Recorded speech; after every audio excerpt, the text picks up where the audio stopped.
हालामा सिंधियाना news network के reporter Ejaz बुग्यो मौजू भिच्चा में जागीदारी निज़ाम नामंजूर, सरदारी निज़ाम नामंजूर। भिच्चा में सिविल सोसाइटी वकीलन साफ़िन ऐं सियासी समाजी धुरिन जो प्रोफेसर अजमल सावंत सद्दाम लाशारी जे क़त्ल ऐं प्रिया कुमारी जे अगवा ख़िलाफ़ एहतजाज कयो वियो आहे, जंहिंमें सवें माण्हुनि पारां हथनि में प्ले कार्ड खणी रैली कढी भिटाई जे दर ते दाह ॾिनी वई आहे। रैलीअ में जस्कम, फंक्शनल लीग SUP, STP, नवाज़ लीग जे UI, पीपल्स पार्टी, शहीद भुट्टो ऐं ॿियनि तंज़ीमुनि जा अॻवान ऐं कारकुननि वॾे अंग में शरीक थिया। पीर ऑफ भिच्चा, सैयद गदा हुसैन शाह, नसीर अहमद मेमण, ज़ुल्फ़कार ख़ासकेली, ज़फ़र हकड़ो, ॼाम शौकत अबड़ो, सैयद हाशिम शाह, शकुर नाज़ ख़ासकेली, सरदार अयास मेमण ऐं ॿियनि जी अॻवानी में रैली कढी वई।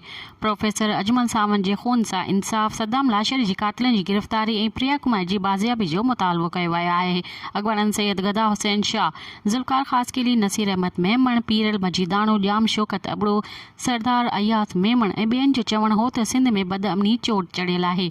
जागीदारी ऐं भोतारनि आॾो इंतिज़ामिया बेवस बणिजी वई आहे। सिंध में अवाम महफ़ूज़ न आहे।